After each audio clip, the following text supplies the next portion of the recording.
Agora deu. Obrigado. Então, vou iniciar.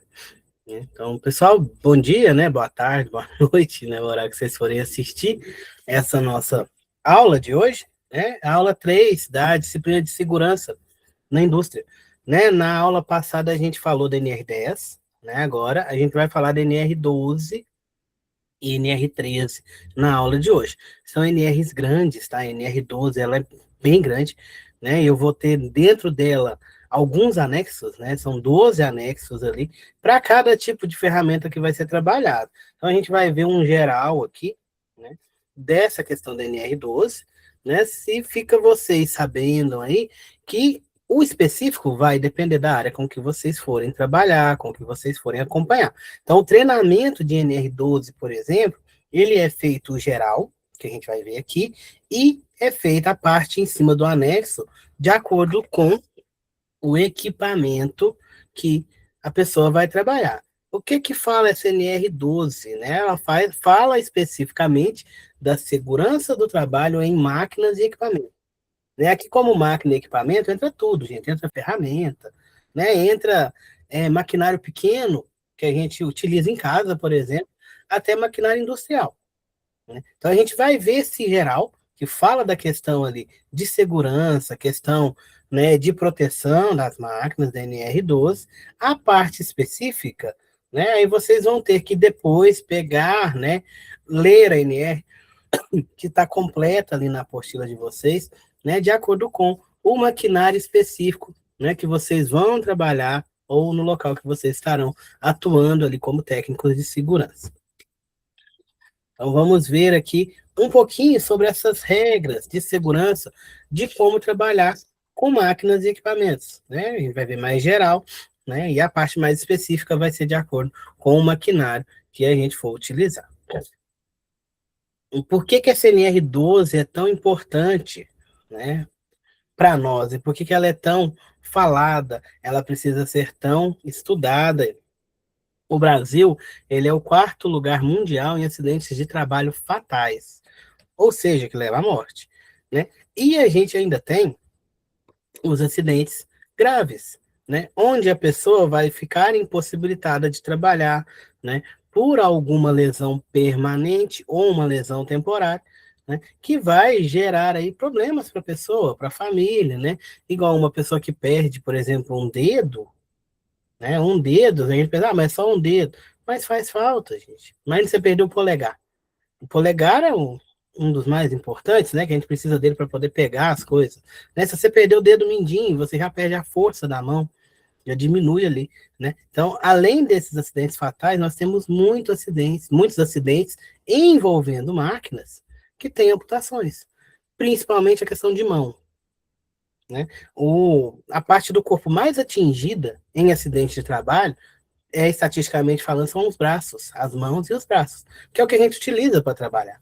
Então, nessa NR12, ela traz essa proteção mais voltada, né, logicamente, para o colaborador por completo, mas muito voltada nas mãos. Né? Porque sem as mãos, como é que o trabalhador vai operar aquela máquina? Né? Como é que ele vai trabalhar naquele local? Né? Como é que ele vai ficar no dia a dia dele? Né? Vai ter muita alteração na rotina do trabalhador se acontecer um acidente ali, onde ele possa perder os dedos ou as mãos. Né? Então, no Brasil, ali, a gente tem 83 acidentes de trabalho por hora. Então, todos os dias, por hora, acontecem no Brasil 83 acidentes de trabalho.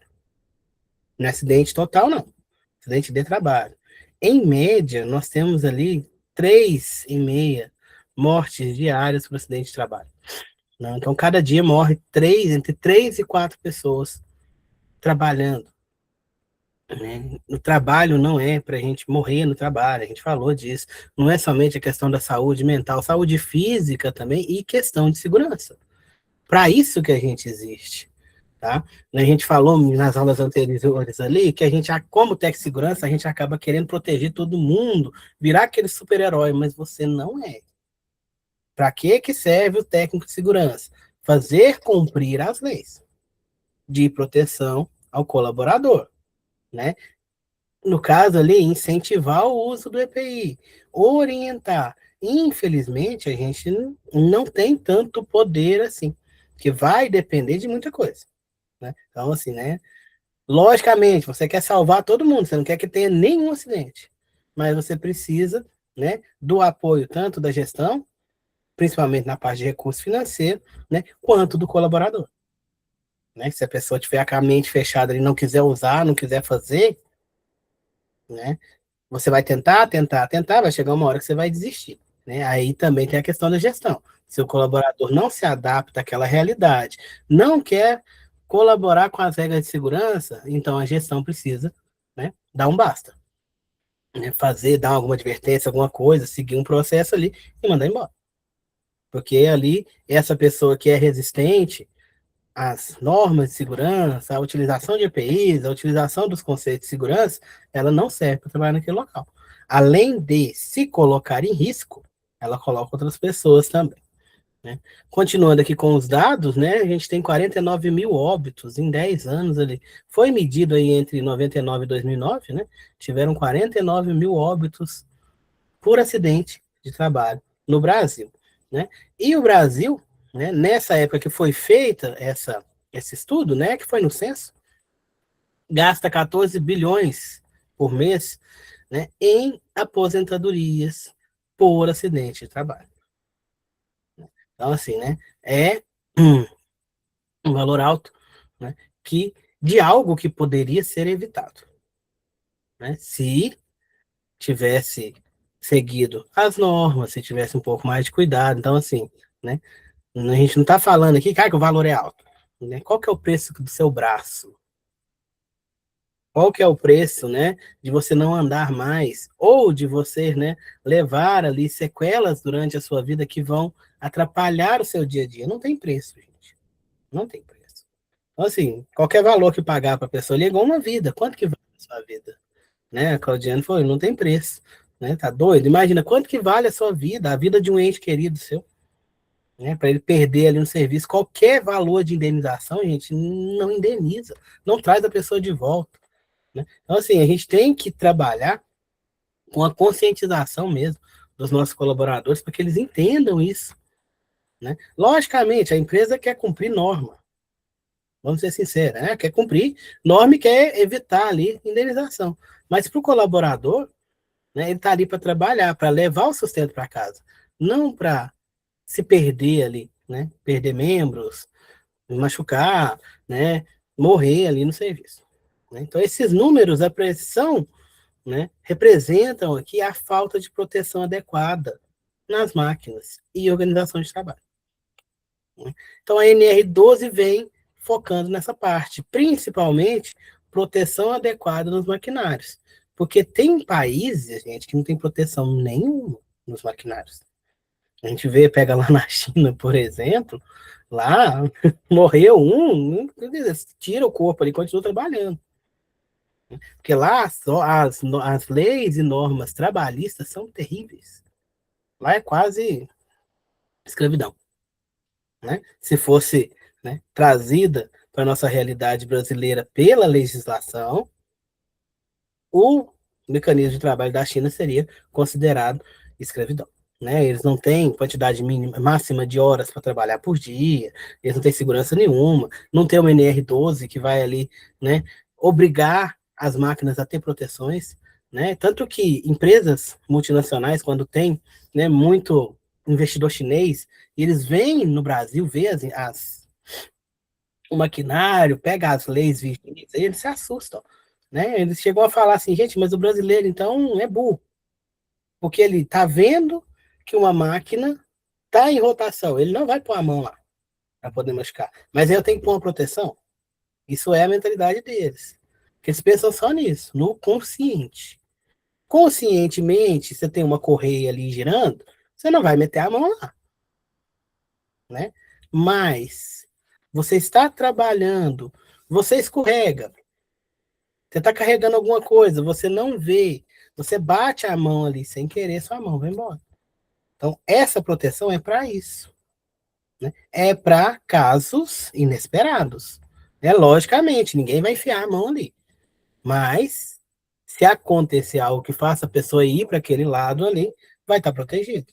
Vai ter uma proteção antes ali para evitar esse acidente. Ninguém enfia a mão no moedor, né, numa correia, em sã consciência, por querer.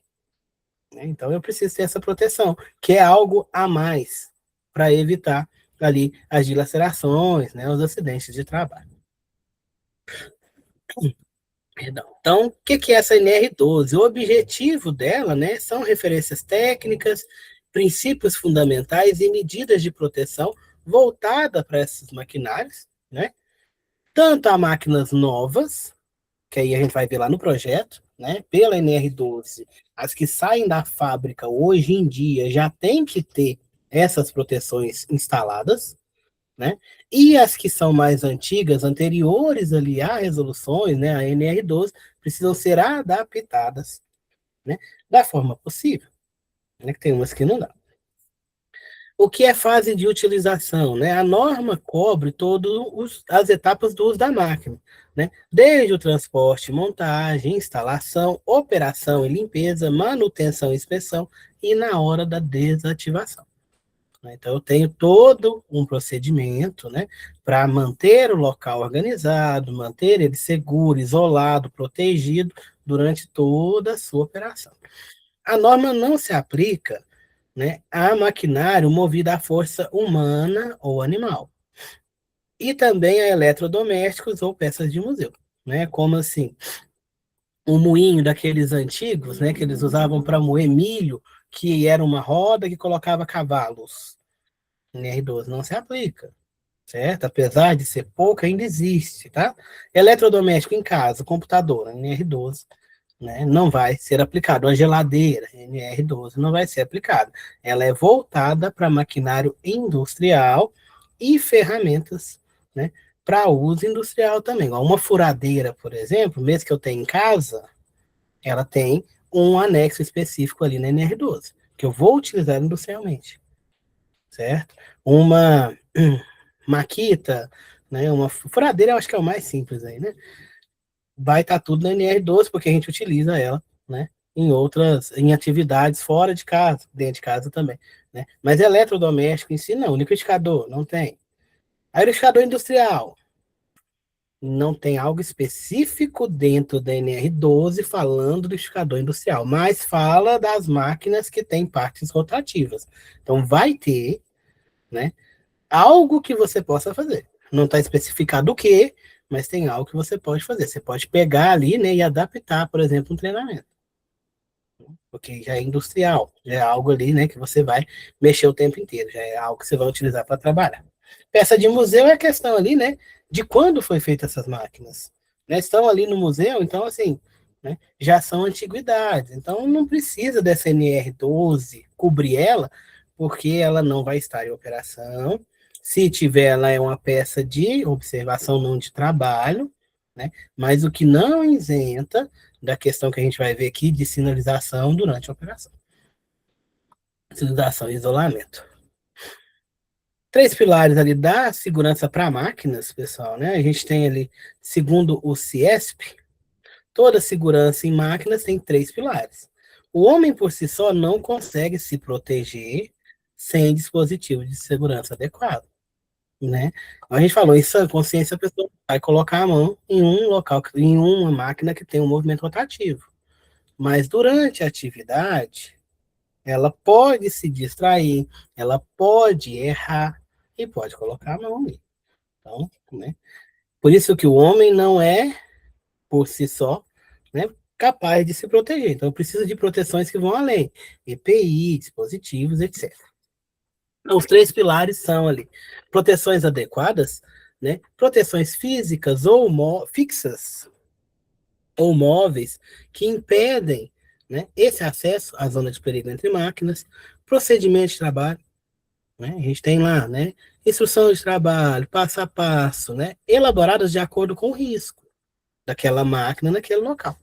Né. Eu tenho, nessas análises de risco, aquelas partes que são comuns a todas as máquinas, mas eu tenho as partes específicas né, de acordo com onde essa máquina está instalada, né, como é que é a sequência de operação dela. Então, eu vou ter procedimentos específicos para garantir que a operação seja feita em segurança, para garantir que a manutenção seja feita em segurança. E, por último, ali, não menos importante, a capacitação. Treinamento contínuo do operador. Né? Não é só ele fazer um treinamento inicial. Né? Tem gente que não gosta de treinamento, fala, vai repetir isso aí tudo, eu faço isso todo dia. Mas o treinamento é para relembrar. Né? É para você relembrar o que deve ser feito, como deve ser feito, para que você não esqueça, não pule etapas e se coloque em risco. Né? Então, o treinamento é muito importante. Né? Não só de capacitação, mas também de reciclagem. Capacitação é aquele primeiro treinamento, né, que o colaborador faz para utilizar a máquina, e depois, em alguns anos, né, 3 anos, mais ou menos, na NR12 é 3 anos, né, ele tem que fazer uma reciclagem. Tem que relembrar aqueles conceitos, né, porque no dia a dia a gente esquece. A gente faz todo dia, beleza, você faz todo dia, aí vira automático, né, a gente fica no automático. Em casa a gente fica no automático com algumas coisas. Né? Eu uso muito o exemplo aí de andar.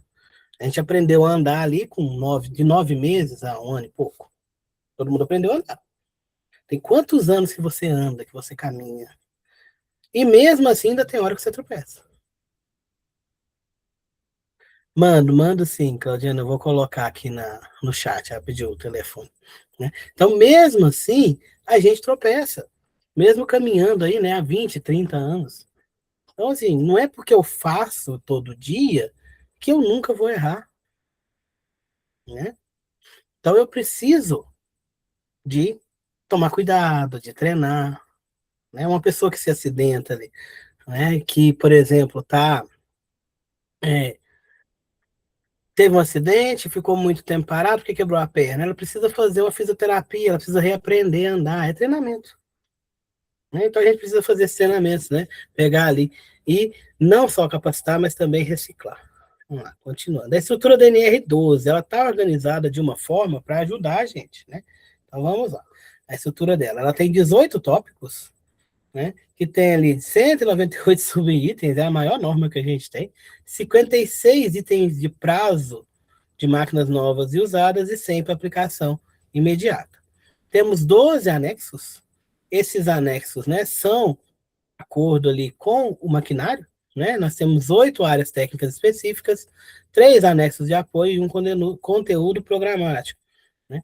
Anexo de distâncias seguras, que tem esse material de apoio, glossário e questão de acessos permanente. Outros anexos, né, que foram colocados na norma ali depois, moinhos e sobradores. Né? Então, essa questão dos anexos, essas áreas técnicas aqui, vai ser de acordo com, né, o maquinário que vocês estarão utilizando. Né? Primeira coisa que fala no CNR12, arranjo físico e instalações. Né? Aqui a gente está vendo a imagem, está na apostila de vocês, ó. Os equipamentos estão em um local aqui que não foi escolhido aleatoriamente, né? Foi escolhido esse local, né, para dar aqui áreas de acesso, né, de locomoção, né, onde esses maquinários ficam ali no seu lugar. Eu tenho ali os corredores, eu tenho a faixa aqui para o pessoal andar, né, tudo certinho para evitar que o pessoal fique passeando no meio das máquinas, sem necessidade. Né? Quem é que tem que ficar passeando aqui no meio das máquinas? É o operador e é o mecânico que vai trabalhar. Não é um visitante. Não precisa ir lá. Uma pessoa que precisa passar por aqui para pegar um papel, não precisa ficar caminhando entre as máquinas. Porque caminhar entre as máquinas, você tem risco. Essas máquinas têm movimento, esse movimento ali pode acontecer alguma coisa com essa máquina, estourar uma tubulação, soltar um parafuso, alguma coisa, e ser arremessado na pessoa. Então você isola essas máquinas em um espaço para que você tenha menos exposição de pessoas, principalmente terceiras, né, que não alheias ali, que não fazem parte da operação. Então, esse arranjo físico é muito importante. Então, na NR, a gente tem ali, né, questão das normas de circulação, que é o item 12.6. Vias principais devem ter, no mínimo, 1,20 m de largura, que essas vias, esses locais de passagem aqui, e permanecer sempre desobstruídas. Ou seja, eu não posso deixar aqui, ó, aqui no meio aqui, Bagunça. Né? Ah, eu preciso descarregar um produto temporariamente? Beleza, temporariamente, mas eu não posso deixar ele aqui para sempre. Né? Eu tenho que deixar acesso para que as pessoas possam caminhar. Pisos devem ser limpos, nivelados, resistentes e antiderrapantes. Resistente e antiderrapante. Né? Esse aqui não parece ser antiderrapante, não. Né? Se não for, né, precisa colocar, né, aqueles tapetinhos, né, antiderrapantes, colar aquela, parece uma lixazinha, né? Que dá uma certa aspereza que vai manter, fazer esse piso que seja antiderrapante. Tem que estar limpo, né? Para que não tenha, não fique escorregadio, né? Caiu óleo aqui, caiu graxa, vai ficar escorregadio, né? E tem que ser nivelado para evitar, né? Movimentação inadequada, principalmente de maquinários aqui, de pessoas que estão passando. Estabilidade. Máquinas estacionárias não podem tombar ou se deslocar por vibrações. A máquina fixa, ela vai ter vibração. Então, isso daí precisa ser controlado, porque ela não pode se movimentar. Imagina uma máquina de lavar roupa, né? Se você não colocar a roupa direito nela, ela começa a pular. Ela é uma máquina estacionária. Então, eu preciso seguir as orientações do fabricante para que ela faça o movimento dela sem trepidar demais, sem sair pulando, andando por aí. Mesma coisa dentro da indústria. Né? Então, a máquina ela vai ter seu movimento, sua vibração, mas eu preciso controlar isso daí. Ela não pode se movimentar, porque ela é estacionária. Né? Isso daí vai ser de acordo com o fabricante. Aí vai falar lá, a vibração normal dela é tanto. Então, de acordo com a vibração, eu preciso ver a instalação. Talvez eu precise colocar amortecedores nessa máquina, na instalação dela, para que ela não se movimente devido à vibração. Então, isso aí eu preciso estudar, verificar, né? Isso daí é tudo a parte de projeto.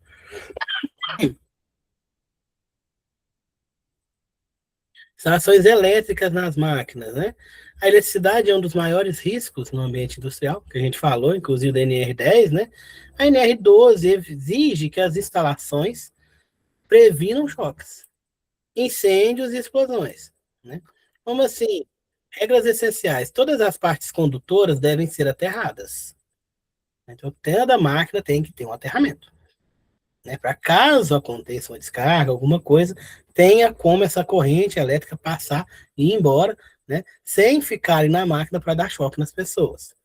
Máquinas em contato com água precisam estar em instalações estanques e isoladas, né? Por causa dessa questão da água. A água, além de acelerar a deteriorização, ela também transmite energia. Né? Então, acaba que vira ali, né? Ela conduz energia. Então, ela vai conduzir energia elétrica caso tenha um curto-circuito, caso tenha uma fuga de corrente ali.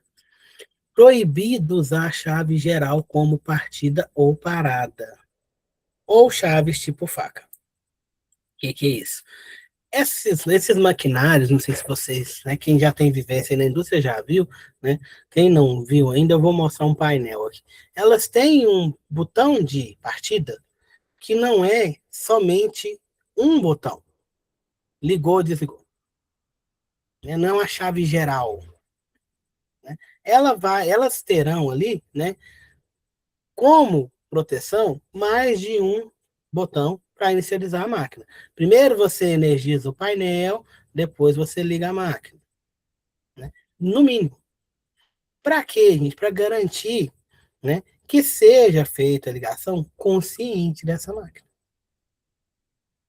Então, a pessoa, para ligar a máquina, ela vai ter que apertar, girar um botão e apertar o outro. Nisso daí, ela já ocupa as duas mãos. Ela não vai estar com a mão no lugar errado ali. Uma sequência de atividades que ela vai ter que fazer conscientemente. Chegou um curioso lá, meteu o dedão no botão de ligar, não vai ligar, porque o painel não está energizado. Então, por isso que ela tem que ter mais de um botão para acionamento.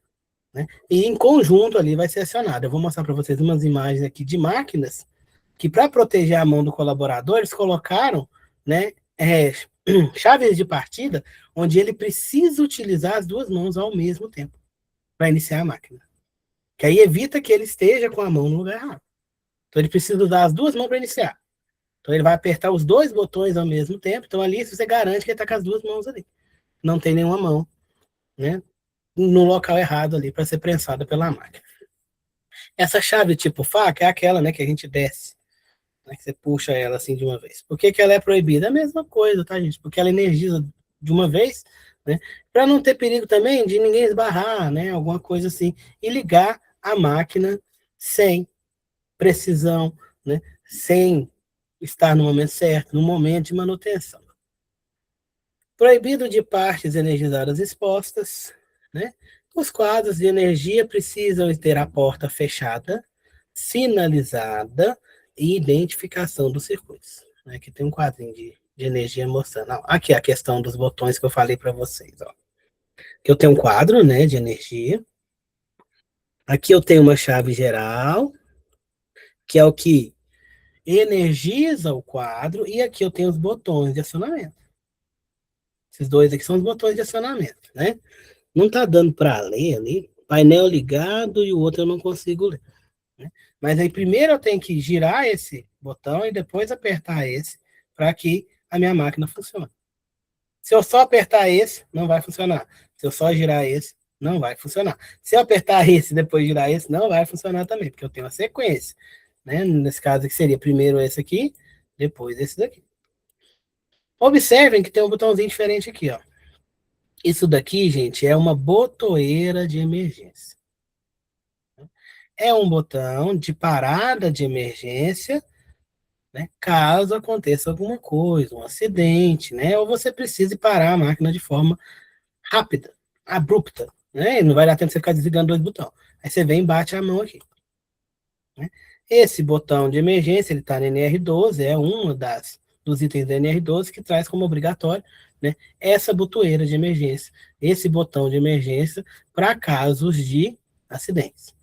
Então, ele serve para isso, para parar a máquina em momento de acidente ou acionamento, né, indevido. Aqui a gente falou, né, sobre o painel, né, o painel energizado tem que ser sinalizado, aqui a gente tem a sinalização. Né, e ele fica fechado, trancado, tá, gente? Só vai ter acesso, a gente só tem acesso a esses botões. Quem vai ter acesso à parte elétrica aqui dentro, os outros comandos é somente o pessoal da elétrica, né, da manutenção elétrica ali, que vai precisar estar mexendo nesse painel. Dispositivos de partida, acionamento e parada.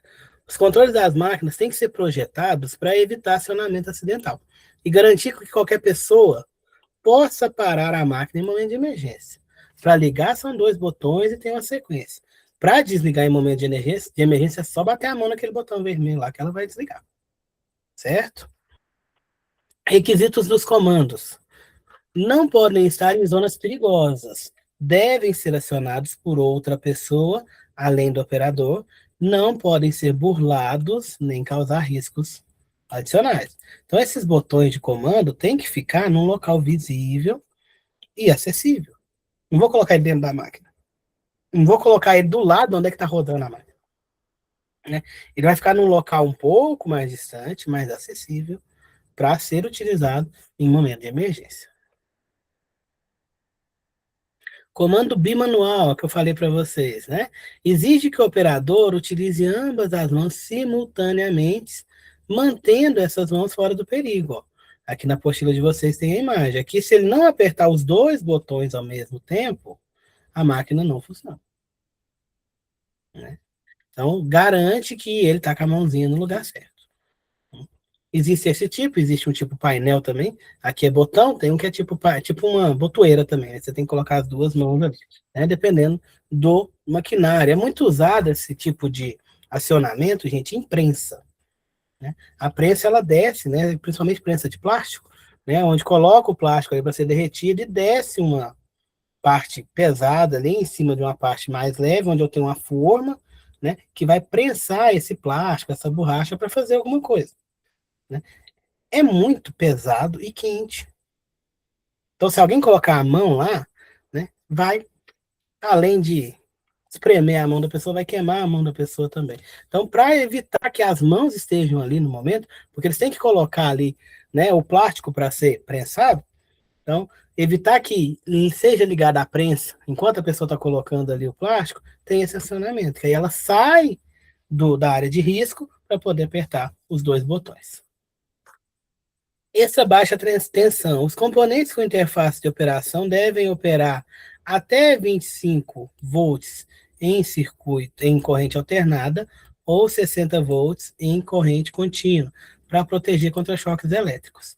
Então, né, os componentes menores, esses disjuntores e tal, eles vão ter uma corrente mais baixa. Tá? Para que não tenha fuga de corrente, para que se tiver um choque, ele seja um choquinho mais leve, né? Enquanto a máquina vai operar em 440, né, uma tensão maior, então esses dispositivos ali de interface entre o operador e a máquina vão trabalhar em baixa tensão, né? Vai acionar ali com 25 volts, né? Que é uma voltagem pequena, tem pilha aí de 25 volts. Sistema de segurança e proteções, né? As zonas de perigo das máquinas devem ter sistema de segurança que impeça o acesso acidental. Quais são esses tipos? A gente tem a proteção fixa, barreira permanente, removível, com ferramentas específicas, né? Não é algo que dê para tirar de qualquer jeito, né? Eu vou precisar de uma ferramenta específica para tirar. Eu vou tirar somente em momento de manutenção, somente por extrema necessidade, né? Exemplo, grade de aço, com malha fina, né? Eles costumam colocar muito aqui na imagem, né? Tá mostrando só a máquina aberta e a máquina fechada. Eles costumam colocar muito essas grades ali, né? E pintar de amarelo, né? Porque amarelo é a cor que a gente coloca ali para atenção, né? Para que as pessoas tenham atenção, né? E essas grades aí a gente vê muito, né? Nos maquinários aqui no Brasil para proteger, principalmente em máquinas que têm partes móveis, né? Correia, que tem as correias ali. Proteção móvel intertravada, essa aqui já é uma proteção de máquinas que eu preciso, né? Interagir com ela, né, constantemente. Né? Então, eu vou ter essa proteção móvel intertravada, ou seja, eu abro ela, vou lá, faço o que preciso fazer e fecho, né, para proteger durante a operação. Isso aí é muito, né, visto aí em torno CNC, que é o torno computadorizado, onde eu coloco ali uma peça de metal e esse torno vai cortar essa peça, vai trabalhar essa peça de metal. Coloca ali um tarugo, né, de metal e ele vai mexer. Então, nisso aí vai voar cavaco, vai ter movimento, então ninguém pode colocar a mão ali. Então, você abre a máquina, que está até mostrando aqui na imagem, você abre ela para verificar, aqui eu tenho, né, a parte girante do torno, eu vou ter aonde eu coloco aqui o, né, o meu minha matéria-prima ali, que vai ser um aço, alguma coisa, né? Depois essa porta é fechada, aqui é a segunda imagem, né? Durante a operação. Aí o operador sai daqui, vai para outro lugar, né? E libera a operação. Aí vai operar ali, depois acabou a operação, ele precisa ver como é que tá, ele vem para a máquina e vai abrir aqui para poder ver como é que tá. Isso aqui é essa proteção móvel intertravada. Ela trava, né, no momento de operação. Sensores de segurança, né, alguns locais têm aí cortina de luz, tapetes, scanners que detectam a presença humana. Quando detecta essa presença, né, interrompe as funções perigosas. Né? Então, tem locais que tem essa cortina de luz, se a pessoa passar, a máquina para. Somente correia, próximo de correia transportadora, esteiras, né? Locais mais tecnológicos tem, tá? Não é todo local que tem, né? Infelizmente, mas deveria ter, né? Com o tempo vai aparecendo aí. Mas tem essas cortinas de luz, fica tipo um feixe de luz ali. Se a pessoa interromper, igual a gente vê nos desenhos ali, né? Um alarme, soltou um alarme. Nesse caso aqui, além de soar um alarme, vai parar a máquina. Porque o sistema vai entender que a pessoa entrou ali sem querer, por algum acidente, alguma coisa, ela não vai ter discernimento para ficar longe da máquina. Ah, se for fazer uma manutenção, aí você desliga.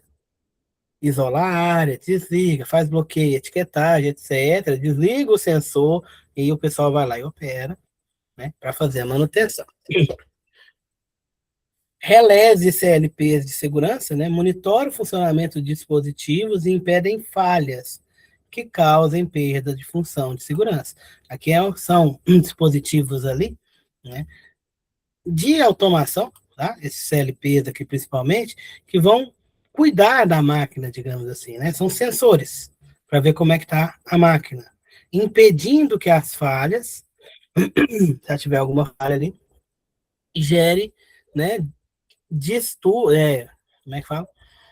Distrações, diferenças ali na função de segurança. Então, ela vai ficar ali medindo o tempo inteiro, por exemplo, viu que está baixando o nível de óleo, ela, opa, ela já começa a mandar um sinal para a operação que precisa parar aquela máquina. Né? Ou, dependendo, ela mesma para, questão de relé ali, tem uns que eles mesmos param. Ver que pode acontecer uma quebra, pode acontecer, né, uma falha de segurança, ele mesmo já automaticamente vai parar os sistemas. Daí são dispositivos de automação que cada dia mais, né, com a tecnologia que a gente está vivendo, esse boom tecnológico, né, estão aumentando aí. Hoje em dia tem muita coisa para segurança. Né? Antigamente segurança não tinha tanto, hoje em dia tem coisa demais, né? Questão é investimento. Questão é custo-benefício. Questão é a empresa consegue ou não nesse momento. Parada de emergência, que é a nossa botoeira de emergência, né? Toda máquina tem que ter um ou mais dispositivos de parada de emergência, né? O item 12.56 da nossa norma. Posicionado em local visível e de fácil acesso, tanto para o operador quanto para outras pessoas. Regras importantes devem prevalecer sobre todos os outros comandos. Então eu tenho que bater a mão aqui, eu tenho que fechar, eu tenho que desligar, perdão. Independente do comando que a máquina tenha para funcionar, deve manter, deve parar, perdão, a máquina o mais rápido possível, sem gerar novos riscos. Né? Como assim? A máquina está em movimento constante, ele não pode parar de uma vez. Senão ela dá um recalque, ela dá um pulo ali, né? Pode gerar acidente. Então ele vai reduzir a velocidade, logicamente rápido, né? Para depois parar. Após ser acionado, ficar retido até ser desacionado manualmente. Essa botoeira, você bate a mão nela, ela trava, tá? Ela trava no apertado. Você aperta ela, ela trava na posição apertada. Depois que já resolveu e tal, você tem que ir lá e girar ela para que ela solte, que ela fica ali travada, né? Para que ela não volte, né? Sem que alguém vá lá e mexa nela. Então fica parado, então eu não consigo acionar a máquina de jeito nenhum se esse botão tiver apertado ali, né? Enquanto a emergência, o que for, foi resolvido, aí vai alguém lá e gira ele. Aí na hora que gira, ele volta. Aí depois que ele volta, é que eu consigo acionar a máquina novamente. Pode ser rearmado após correção do problema, que é isso que a gente falou, né? Gira ele ali para ele poder ser rearmado. Deve ser mantido sob monitoramento do sistema de segurança. Alguém quer perguntar alguma coisa? Não? Certo, então. Uma parte importante é que ele não pode ser usado como dispositivo de partida normal, né? Ou seja, eu não posso usar ele para desligar a máquina. Somente em caso de acidente, somente em caso de emergência. Né? O meu botão de liga e desliga está estragado, então eu vou usar ela. Não pode. Né? Então, assim, né, ele é algo de emergência. Aqui também, aqui não puxou aqui, mas ele precisa, né, ter uma manutenção preventiva dele, né, em certos períodos. Então, eu tenho que acionar ele de vez em quando para ver se está funcionando. Vou fazer o teste. Né? Vou fazer o teste uma vez por mês? Pode ser. Né? Porque na hora que eu precisar dele, ele tem que estar funcionando. Então, eu tenho que testar. Né? Porque é algo que você não vai usar todo dia. Você vai usar somente em momento de emergência. Então, eu preciso periodicamente testar ele. Essa periodicidade depende, tá? Da máquina, da empresa. O pessoal faz aí, né, de acordo com as paradas de manutenção, né, ou, né, mensalmente, de acordo com a, as normas da empresa, os procedimentos da empresa para manter esses dispositivos em funcionamento. Ergonomia e riscos adicionais, né? Então a máquina precisa ser adaptada ao homem. Ergonomia é isso, trabalho adaptado a um homem. Né? Vocês talvez já tiveram, vão ter ainda essa disciplina. Então as máquinas precisam ser projetadas respeitando as características físicas do operador. Né? Mas cada um é de um tamanho, cada um é de um jeito, então ela tem que ser adaptável. É igual a cadeira, que está mostrando uma cadeira. Quando fala de ergonomia, fala de cadeira, né? A cadeira aqui, ó, ela é toda adaptável, né, para o colaborador, porque ele vai passar Aí está tendo a matéria agora, né? Interessante. Então, vocês já estão sabendo aí a questão da ergonomia, né? A cadeira, ela não tem como eu comprar uma cadeira para cada operador. Um operador vai ser mais gordinho, outro operador vai ser mais magrinho, um vai ser mais alto, outro vai ser mais baixo. Então, a gente compra cadeiras que tem, né, essa função de ajuste para ficar ergonomicamente correto, né? Manter ali, né, sem sobrecarga nos ombros, nos cotovelos, nos ombros, nas costas, né, dependendo da atividade do colaborador, né? Então, as máquinas precisam ser projetadas para isso. Vai operar a máquina em pé o tempo inteiro? Algumas eles colocam suporte ali para o pé, né, para a pessoa descansar o pé de vez em quando. Ou vai ficar sentado o dia inteiro. Aí tem ali toda a acomodação da cadeira, onde você mexe com. Mas você vai fazer a aula daí. Não sei, não sumiu aqui a imagem, Claudiane, peraí. Deixa eu voltar aqui. Claudiane, só pegar a mensagem. Não sei se perdi, mas você vai fazer a aula da RN1? Não, da NR1 não. Não vai ter uma aula específica dela, não. Eu falei um pouquinho sobre ela na aula 1, tá, dessa disciplina. Mas nessa disciplina não tem a parte específica da NR1, não. Eu só falei um pouquinho dela. A NR1 tá uma coisa, né, gente? Essa questão da revisão, da obrigatoriedade, né? Então tá complicado, né? Mas a gente não tem uma aula específica. Talvez depois a gente converse, ver se tem, se a gente consegue fazer uma palestra, alguma coisa. Eu vou conversar com a coordenação, né? Ver essa possibilidade, pegar alguém, né, que esteja trabalhando nessa área também. A gente tem muitos profissionais na escola lá, né? Tem fisioterapeuta, né, que vai pegar essa questão da ergonomia também, né? Porque acaba que a NR1, que ela foi alterada ali, né? Já tinha, tá, gente? Essa questão dos riscos psicossociais, mas agora é obrigatória a cobrança deles, né? O monitoramento deles. E eles entram dentro dos riscos ergonômicos. Né? Que a gente viu lá, risco físico, químico, biológico, risco de acidente ou mecânico e o ergonômico. Então entra na ergonomia. Né? Os fatores psicossociais entram também na ergonomia. Né? Depois eu vou ver se talvez agora para o próximo módulo, né, fazer aquela aula inaugural lá, trazer alguém para falar dessa NR1 para vocês aí da segurança. Então aqui, né, como vocês já estão vendo a disciplina de ergonomia também, né, na NR12 também vai ter, né, essa exigência, que as máquinas sejam ergonomicamente projetadas para, né, a atividade dos colaboradores.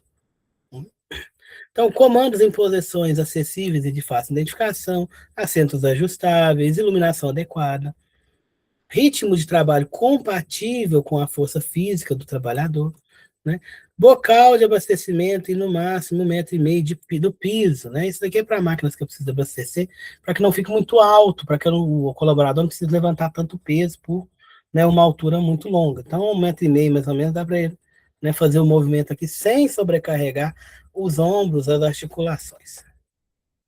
A prioridade sempre aqui, né, a questão dos riscos, a gente falou dos agentes químicos, físicos, etc. Prioridade sempre que a gente viu na primeira aula, eliminar o risco, primeiro, reduzir a emissão, reduzir a exposição.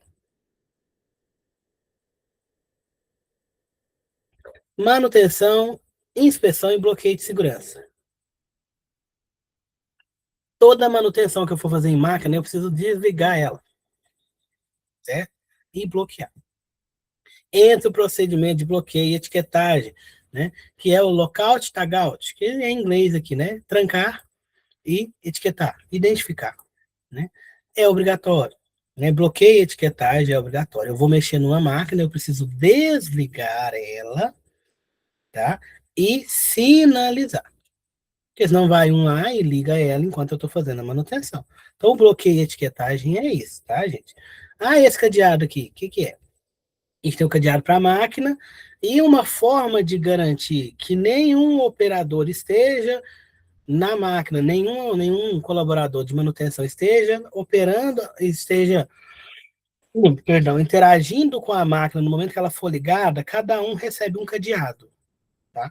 Então costuma ter uma caixinha de bloqueio, onde eu coloco primeiro esse cadeado vermelho. Vou usar o que está aqui, tá, gente? O vermelho na fonte de energia. Lá no disjuntor, lá naquele painel de acionamento. E tranco ele na posição desligado. A chave desse cadeado aqui é colocada dentro de uma caixinha, que é a caixinha de bloqueio, juntamente com uma etiqueta, né? Igual tem aqui, ó, não opera essa máquina, então uma etiqueta que tem a tag do equipamento, que é o código do equipamento, por que que ele foi bloqueado, quem está operando ali, né? E mais ou menos a duração da atividade. Essa chave é colocada dentro da caixinha junto com o a etiqueta, né? E essa caixinha vai ser depois fechada e cada operador que está envolvido na atividade vai lá e vai colocar o seu cadeado. Vou mostrar a imagem da caixinha para vocês. As cores depende, tá, gente? Não é padrão. A vermelha ficar na fonte e o operador usar amarelo, né? Depende da empresa, tá? Tem empresa que tem diferentes cores para diferentes áreas, tem empresa que não, deixa uma cor só para fonte e outra cor para o colaborador, né? Então, essas cores aí vão de acordo com o procedimento interno, tá? Mas são cadeados de cores diferentes, né? Pelo menos duas cores diferentes. Um para identificar o que vai ser colocado na fonte, né? Na onde eu ligo e desligo, e o outro para outra cor para ser identificado os colaboradores que estão envolvidos ali no processo. Vou mostrar a caixinha para vocês. Ficou pequenininho, mas vou aumentar um pouco, só um momento. Essa aqui é um exemplo de caixinha, tá, gente? Né? O que tem nessa caixinha? Igual eu falei para vocês, lá dentro tá a chave principal, que está trancando o interruptor que vai ligar a máquina. Aqui de fora, cada colaborador que estiver envolvido na atividade vai colocar o seu cadeado com uma identificação. Né? Aí tem o nome dele, né? Às vezes é um crachá que tem a foto, o que que ele é. Então vamos fechar aqui, ó. Tá vendo que ela é cheia de buracos? Aqui, enquanto tiver um cadeado aqui, eu não consigo abrir ela para tirar a chave que abre o cadeado que está lá na fonte, que está lá no liga e desliga. Então, eu não vou conseguir ligar a máquina enquanto todos os operadores não tiverem tirado seus cadeados aqui. Então, eu garanto que, né, o meu colaborador não vai estar ali fazendo a atividade, interagindo com a máquina no momento em que eu ligar. Né? Então, esse é o procedimento de bloqueio de etiquetagem. Resumido, tá? Aí muda, né? Tem empresa que coloca ali chave mestra, cor de cadeado diferente, tipo de cadeado diferente, mas isso daí depois vocês vão ver de acordo com o local que vocês forem trabalhar. O geral é esse. Uma chave vai na fonte, essa chave da fonte é fechada dentro da caixinha, e todo mundo que está envolvido na atividade tranca aqui pelo lado de fora na caixinha, né? Seu cadeado, enquanto ele estiver fazendo atividade, ele não vai ter jeito de ligar essa máquina. A chave fica com o colaborador, né? Somente ele tem a chave do cadeado dele, ele não pode passar para ninguém, somente ele pode ir lá abrir, né? Tirar esse cadeado, somente ele pode ir lá e colocar no momento que ele vai fazer a atividade. Ok? Vou voltar aqui para a tela, só um momento. Essa NR é grande, é muita coisa para falar dela.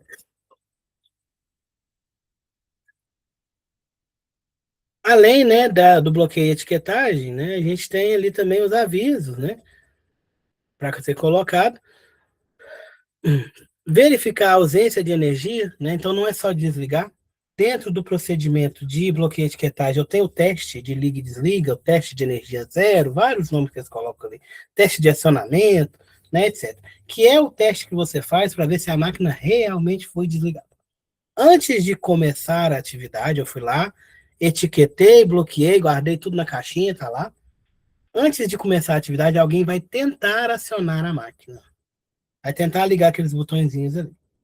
Para ver se essa máquina realmente está bloqueada. Tá? Então, essa verificação é isso. Tá? Vai tentar ligar. Não ligou? Beleza, pode fazer atividade. Ligou, vamos ver o que está acontecendo. Que pode ser energia residual, tá, gente? Às vezes as máquinas não são somente acionadas eletricamente. né? Às vezes eu tenho algumas ali que vai ser hidráulica. Então fica um pouco de fluido dentro dos canos, né? Dentro das tubulações, das mangueirinhas. Então eu faço esse teste do liga e desliga, porque se tiver alguma energia residual ali, se tiver algo ali, né? Um fluido, um óleo, que é um acionamento hidráulico, uma tubulação que eu vou bloquear também, às vezes ficou água ali dentro, ficou alguma coisa. No momento que eu faço esse teste, vai ser liberada essa energia residual, para não ter perigo de ser liberada essa energia em cima do meu colaborador, né? E devo registrar as manutenções, né?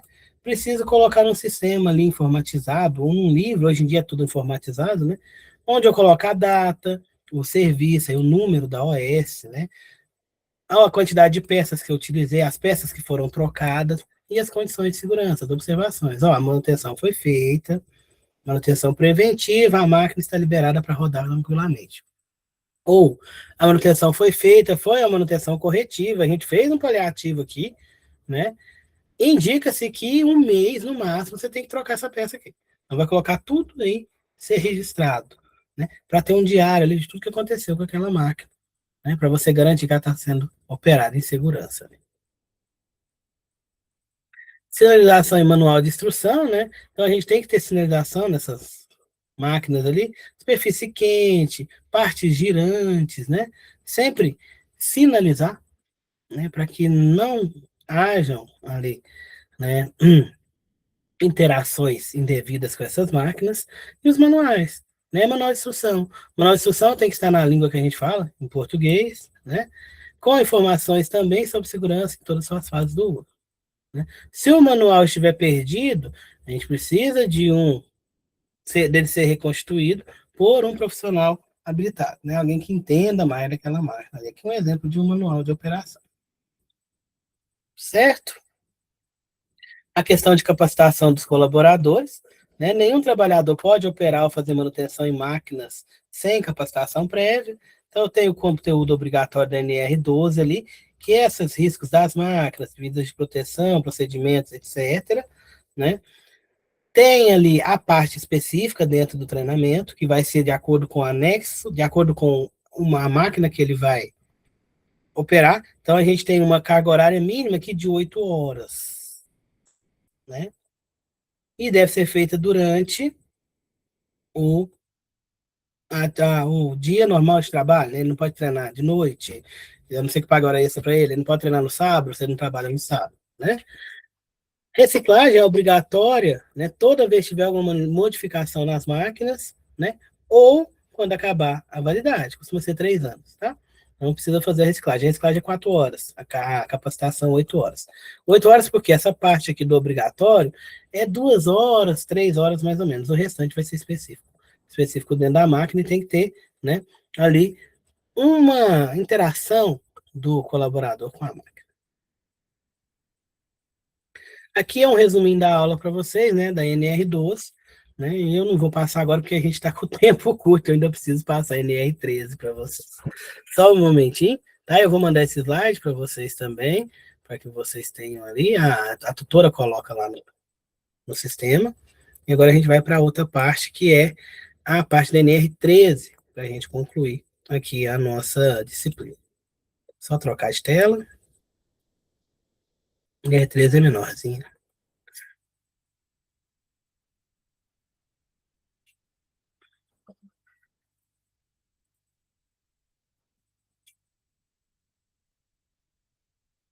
NR13, né? O que fala NR13, pessoal? Caldeiras, vasos de pressão em tubulações e tanques. Né? Então, são específicas, né, para locais onde eu tenho caldeira, onde eu trabalho com vaso de pressão, tubulações ou tanques. Por que ela existe? Né?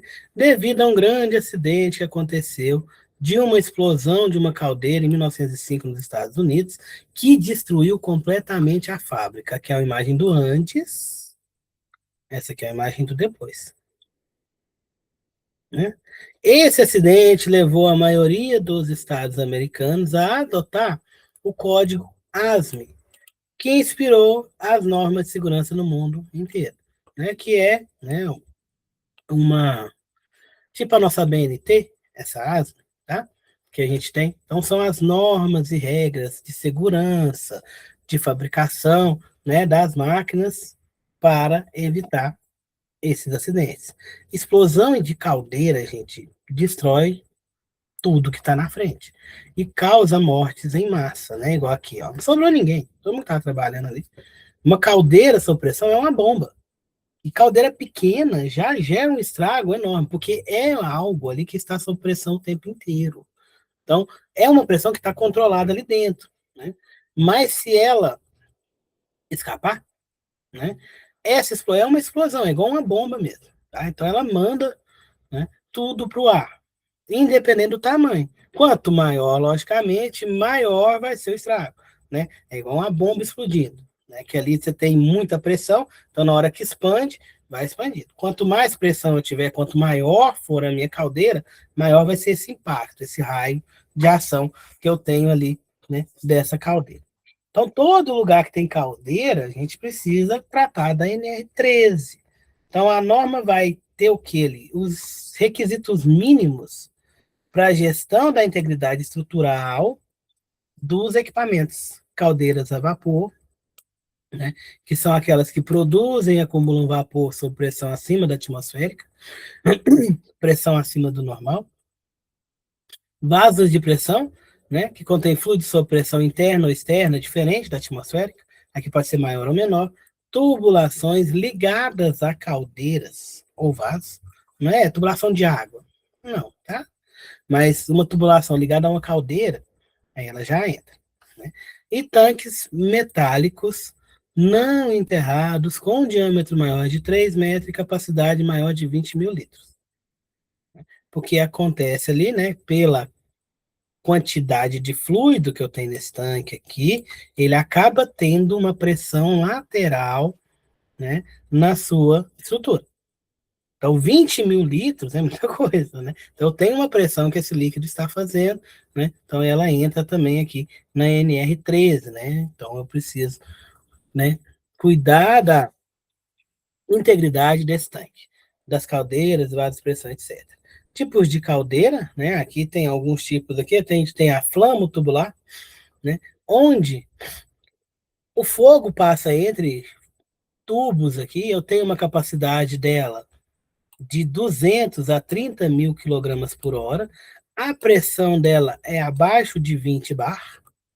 Né? Ah, o que é isso? A pressão atmosférica fica em torno de 1 bar. Esse bar é uma medida de pressão, que seria o que a gente chama de ATM. Mais ou menos um ATM, tá?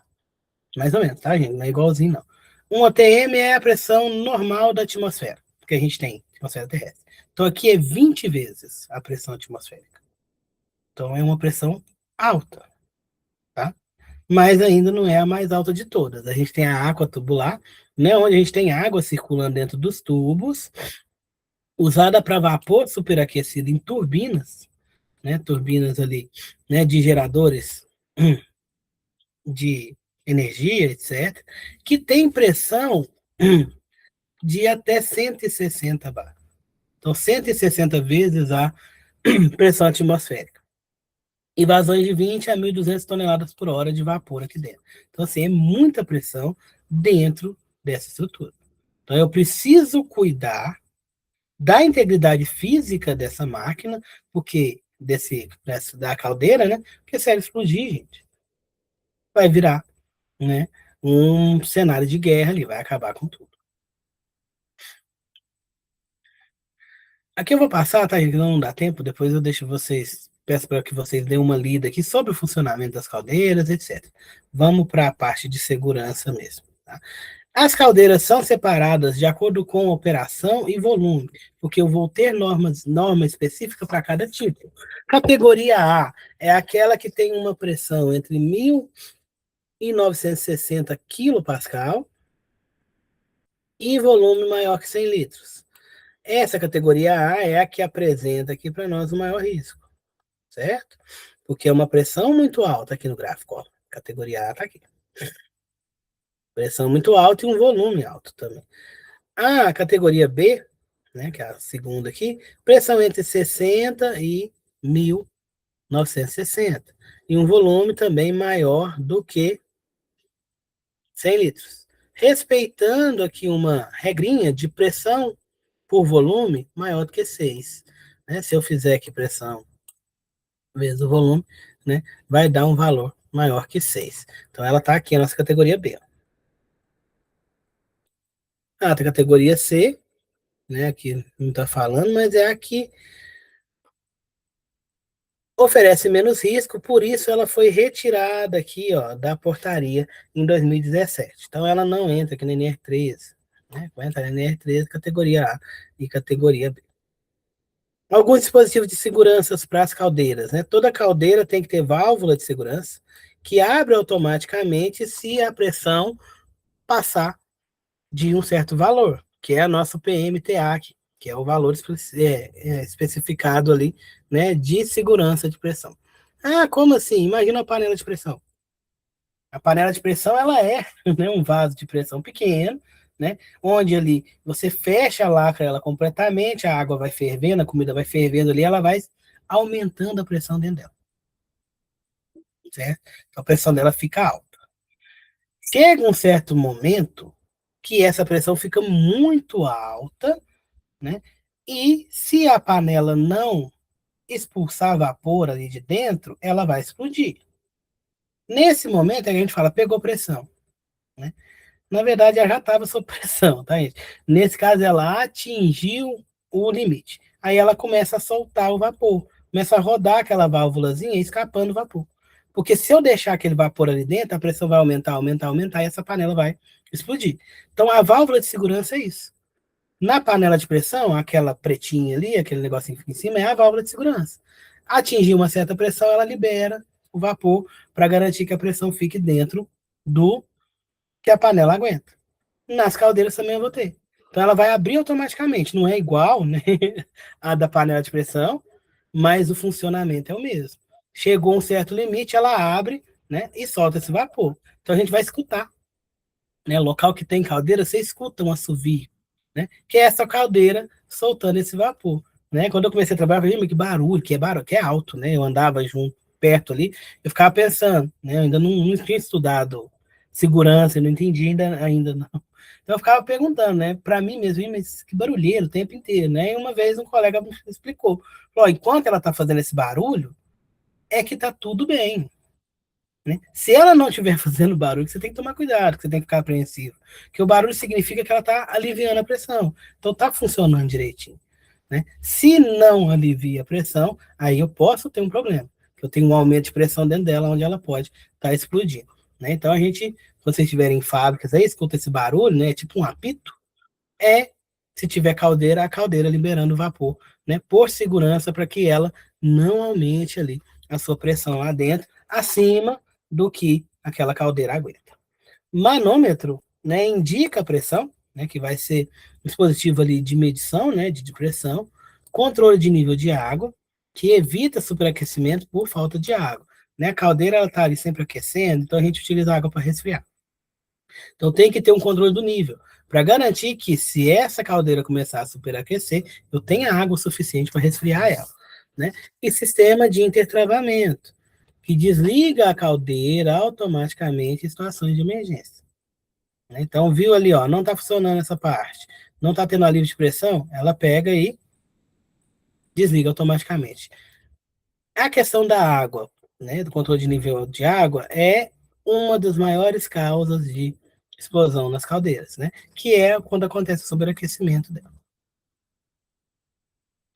Aqui mostrando, né, como é que tem esse controle de nível de água, né, pode ser através de uma garrafa, que a gente chama, ou, né, um sifão ali com o nosso manômetro, né, a válvula de bloqueio, e mostrando ali um visor, né, mostrando qual que é o nível da água.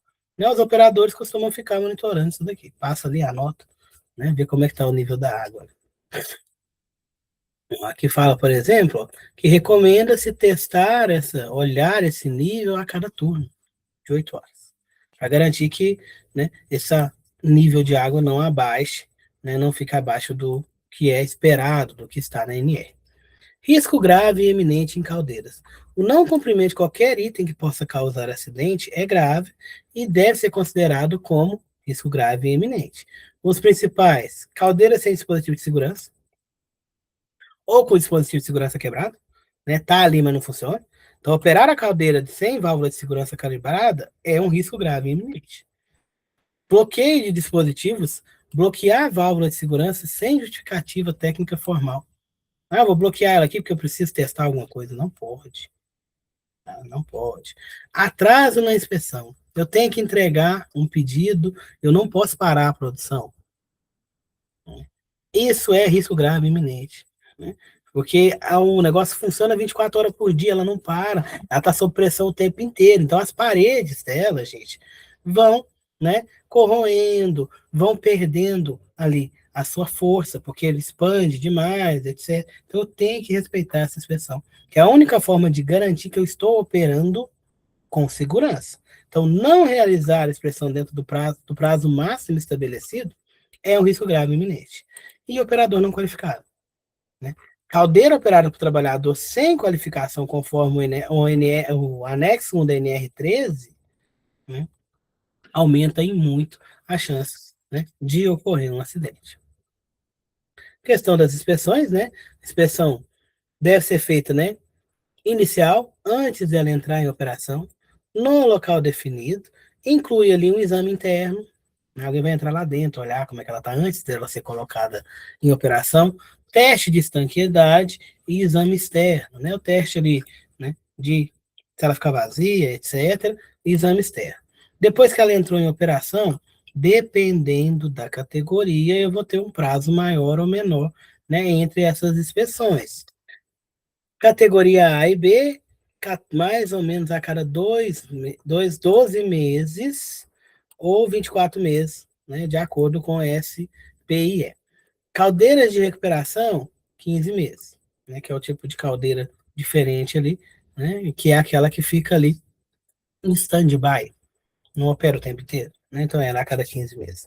Extraordinária, né, além dessa periódica, né, tem momentos que eu vou precisar de fazer inspeção. Após um acidente, há um reparo importante que eu tenho nessa caldeira, ou se ela ficar parada por mais de 6 meses, ou se eu tiver que mudar ela de local. Então aí eu tenho que fazer todas essas inspeções antes de colocar ela para rodar novamente. Importante, aos 25 anos de uso, a caldeira deve passar por uma avaliação de integridade física para determinar sua vida remanescente. Né? Lembra ali que ela tem as paredes dela que está sob pressão o tempo inteiro. Né? Então ela vai enfraquecendo com o tempo. Então precisa, deu 25 anos de operação, precisa verificar essa integridade das paredes dela para ver se ela ainda aguenta mais tempo. E quanto tempo que ela aguenta. Né? Porque mesmo que seja metal, né, o metal expande, volta, né, aquece, sob pressão o tempo inteiro, ele vai enfraquecendo com o tempo. Então, essa aí é a importância, né? 25 anos de uso, ela pode estar linda por fora, mas por dentro você vai estar tudo corroído, né? Aí eles utilizam ali métodos de tração, infravermelho, para ver como é que está a estrutura da parede dela. Se ela está com microfraturas, né? Algo que possa aumentar a chance de acidentes. Vasos de pressão, né? Classificação por fluido, né? Como é que são classificados? A gente tem classe A, classe B, classe C e classe D. Classe A vai ser para vasos de pressão que contêm inflamáveis, combustíveis, tóxicos com limite menor que 20 ppm, hidrogênio e acetileno. Né? Tipo de material que está dentro dela. Categoria B, combustíveis abaixo de 200 graus Celsius, tóxicos com limite maior que 20 ppm. Isso aqui é concentração, tá, gente? A gente tem um limite ali de concentração. Classe C, vapor de água, né? Vasos de pressão que vão passar ali. Somente vapor de água. Gases asfixiantes simples, né? Mesmo que seja asfixiante, ele é simples, ele não vai. Se ele for jogado para a atmosfera, ele vai se dissipar e não vai fazer tão mal, digamos assim. E ar comprimido, de classe C. Classe D, outros fluidos, não enquadrados. A categoria final dessa classe do vaso de pressão não vai ser somente o tipo, né, de material, mas eu também preciso olhar a potencial de risco que ele tem.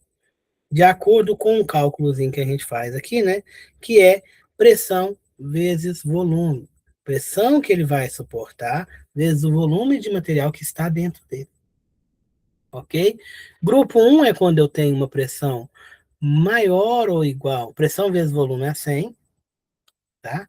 Grupo 2, entre 30 e 100. Grupo 3, 2,5 e 30. Grupo 4, 1 e 2,5. Grupo 5, menor que 1. Se for um fluido, por exemplo, de classe A, que é os que a gente tem mais problemas aqui, né? São os mais perigosos, inflamável, combustível a uma temperatura acima de 200 graus, produtos tóxicos, etc. Mas, né, aqui é a classe A, que é do que tem lá dentro. Mas o grupo 1, que vem aqui da quantidade de material, volume, etc., a gente vai ter a categoria 1, que é a mais crítica. Que combinou classe A com grupo 1. E assim a gente tem outras combinações, né? Mudando as categorias ali de acordo com a sua criticidade. Exemplos de vasos de pressão, né? Vaso separador, separa fases líquido e gás em processos industriais. Vasos de GLP, né, que é o gás aqui, né, gás liquefeito de petróleo, sob pressão. Né, esse GLP pode ser utilizado, por exemplo, é muito utilizado para acionar a caldeira. Que a caldeira, né, a caldeira ela vai ser alimentada ali por fogo, né, vai ter fogo ali. Então eu preciso de algo que um gatilho que dê uma faísca para poder acender. Então a gente entra com o gás de GLP.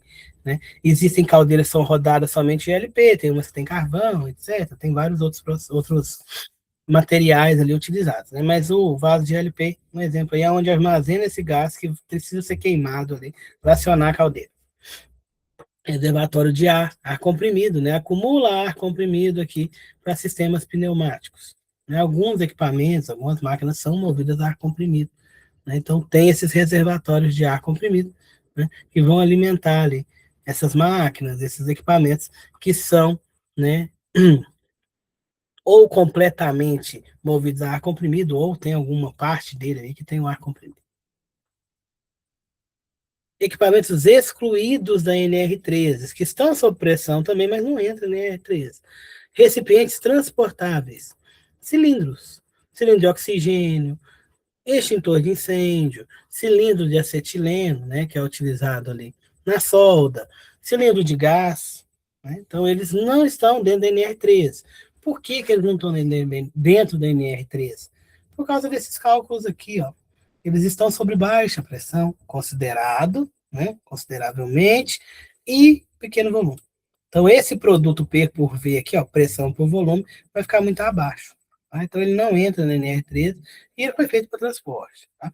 Não que eu não tenho que ter cuidado, não que eu não tenho que ter segurança, mas ele não está dentro da NR13. GLP P190, volume menor que 500 litros e certificados pelo Inmetro. É aqueles bujões de gás industrial, certo? Ele não entra na NR13. Trocadores de placas corrugadas, gachetadas, né? São equipamentos mecânicos ali onde eu tenho, né, trocadores de calor em alguns equipamentos, né, para resfriar alguma coisa, exemplo, turbina. A turbina ela tem o trocador de calor ali próximo dela, né? Então ele não entra. Dutos e fornos. Dutos em unidades distintas e serpentinas de forno. Apesar de passar um fluido aquecido, sob pressão, não entra na NR13 também. Aqui um quadro, né, mostrando a questão de inspeção nos vasos de pressão, vai depender da categoria a qual ele pertence, né? Categoria 1 que a gente viu, que é uma categoria de risco maior, né? Eu vou ter ali, né, um prazo de inspeção externa de 1 ano. Então vem alguém de fora para poder fazer, né? Sem o SI, o SPIE, interno 3 anos com o SPIE. Aqui deveria ser externo, tá, gente? Tá errado aqui. Não, sem SPIE, SPIE. Então, externo, sem, interno, sem por 3 anos, e aqui o interno com SPIE. Né? Então, aqui tem todas as categorias, categoria 1, 2, 3, vai até a categoria 5, né? Dependendo aqui da vazão que a gente viu lá, quantidade de pressão e volume dentro desse vaso de pressão. Vasos criogênicos, aqueles que eles utilizam ali para congelar óvulo, essas coisas, tem um prazo especial. O exame é a cada 20 anos, porque não tem como você ficar descongelando, tirando ali, né, as coisas ali de dentro. Então, né, o interno é a cada 20 anos para que você garanta ali que esses óvulos, essas células estarão ali sobre pressão e temperatura adequada, né, por mais tempo. Aqui está mostrando um trocador de calor, eu vou passar, tá, gente? A questão das tubulações, qual que vão entrar dentro do NR13? São aquelas que estão ligadas a caldeiras, né? Ou vasos com fluidos de classe A ou B, que a gente viu lá. Exemplo, diesel, gás natural, GLP, alimentando caldeiras, mesmo que seja vapor, tá? Tubulação de amônia, em circuito de refrigeração, tem muito aí, né, nas empresas de batata, aqui da nossa região, né, Maquem, Bem Brasil, etc. Né? GLP saindo de vasos para uso industrial. Né? Então, essas tubulações estão dentro da NR3. Elas exigem uma documentação obrigatória, que é a especificação das tubulações, do que ela é feita, o que ela suporta, né, etc. Fluxograma de engenharia, né, para ver ali o cruzamento dela, se ela pode ficar alta, se não pode, tem que ser soterrado ou não. Relatório de inspeção e registro de segurança. Certo? Para finalizar, já está acabando, tá? Profissional habilitado, né? Aquele engenheiro com competência legal para projeto, operação e manutenção e inspeção de caldeiras e vasos de pressão. Ele tem a responsabilidade de assinar laudo, relatório e pareceres, conceber e aprovar projetos de reparo ou alteração nesses equipamentos. Certificação voluntária. O profissional habilitado pode obter a certificação no anexo 3, NR3, NR13, via organismo acreditado pelo Inmetro. Né? Então, não é qualquer pessoa que pode dar esse curso. Né? Quem vai dar esse curso tem que estar ali, né, acreditado pelo Inmetro. Documentação obrigatória das caldeiras, né? Precisa ter um prontuário, onde eu coloco todas as intercorrências, inspeções e alterações nessa caldeira, registro de segurança, projeto de instalação e relatório de inspeção. Né? Para garantir com que essa caldeira, né, seja, esse vaso de pressão, seja operado da melhor forma possível, da forma mais segura possível. Tanques metálicos e recipientes especiais, aqueles que a gente viu lá com mais de 20 mil litros de capacidade, né? Qual que está enquadrado na NR13? Os não enterrados. Ah, aquele lá do posto de gasolina, enterrado, ele não entra na NR13. Vai ter NR específica para ele. Tá? Não vai ser NR13. Né? Vai ter NBRs, perdão, específicas para ele. Diâmetro externo maior que 3 metros. Capacidade maior que 20 mil litros. E o fluido que está dentro dele também. Às vezes é um tanque de água. Né? Fluido de classe A ou B, para entrar na NR13. Atenção ao ponto de fulgor, né? A parte importante aqui, só para concluir. O que é o ponto de fulgor? Não sei se a gente falou. Se a gente já tiver falado, a gente repete. Se não tiver falado ainda, né, vocês agora vão entender. Ponto de fulgor, gente, é uma temperatura, né, onde esse líquido inflamável começa a liberar vapores inflamáveis para a atmosfera. Né?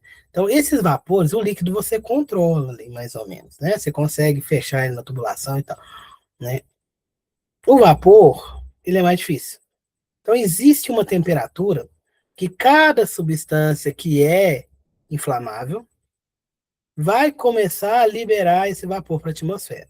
Exemplo aí que a gente tem a gasolina. Gasolina, quando você vai abastecer o carro, se você olhar no retrovisor ali na hora que você estiver dentro do carro, você vai ver que está saindo um vaporzinho. Né?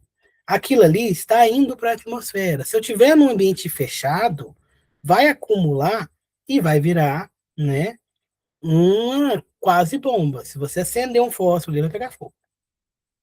Porque a gasolina tem um ponto de fulgor de menos 40 graus. Ou seja, a menos 40 graus ela já está liberando aquele vaporzinho. Agora imagina num calorão aí de 30 e tantos graus, que a gente tá, lugares aí tem 40 graus. Já está liberando pra caramba. Por isso que o posto de gasolina tem uma série de normas para segurança por causa desse líquido que está ali, que é a gasolina. que está liberando o tempo inteiro. Então, o ponto de fulgor dela é menos 40 graus. Então, a menos 40 graus já está liberando.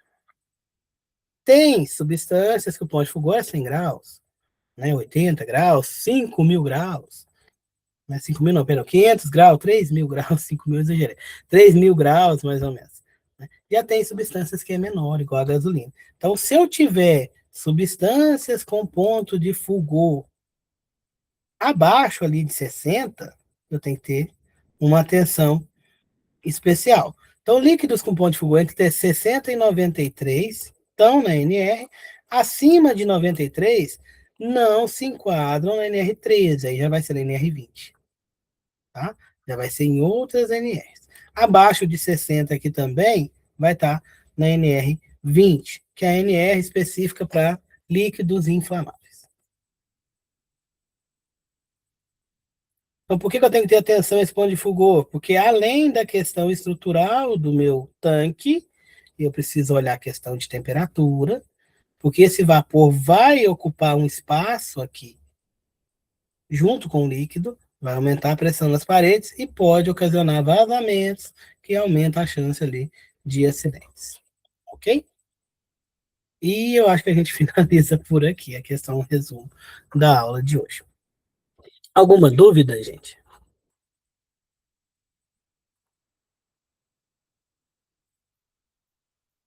Não, tranquilo. Então, vamos lá, né? A nossa última aula, né? Eu desejo a vocês uma boa avaliação, né? Sucesso aí para frente. Se Deus quiser, módulo que vem a gente vai estar juntos de novo. Nós estaremos juntos novamente, né? Eu espero, quero também. Tá? Qualquer dúvida pode estar me chamando ali, né? Ah, Claudiane pediu o telefone, eu vou colocar aqui. Eu tive um problema com o meu celular, pessoal, o meu aparelho queimou. Então, eu ainda estou resgatando contato. Se alguém me mandou mensagem aí da semana para trás para cá, eu não consegui recuperar, tá? Porque ele queimou a placa e não puxou o, o backup. Aí me manda de novo, que eu respondo lá. Né? Peço desculpa se eu não respondi vocês, foi por causa desse problema com o meu aparelho. Eu tentei recuperar, mas não teve jeito, aí eu perdi tudo. Vou mandar o número aqui, se eu não me engano, está no slide também da primeira aula, mas eu vou mandar aqui no chat para vocês. Né? Aí se eu demorar um pouquinho a responder, que ainda está, né, configurando o celular ali, mas eu vou responder vocês. No mais, eu me coloco à disposição, tá? Qualquer dúvida aí vocês podem falar comigo. E boa prova para vocês, bom final de módulo, para quem está concluindo o curso, né? Boa conclusão, parabéns para vocês. Para quem está no início ainda, a gente ainda se vê no próximo módulo. Vou mandar o telefone, tá? Qualquer dúvida vocês podem me mandar. É 88160034. Mas eu mandei ali no chat também. Tá? Então, 88160034, que é o WhatsApp. Ok? Então, obrigado, gente. Até a próxima aula.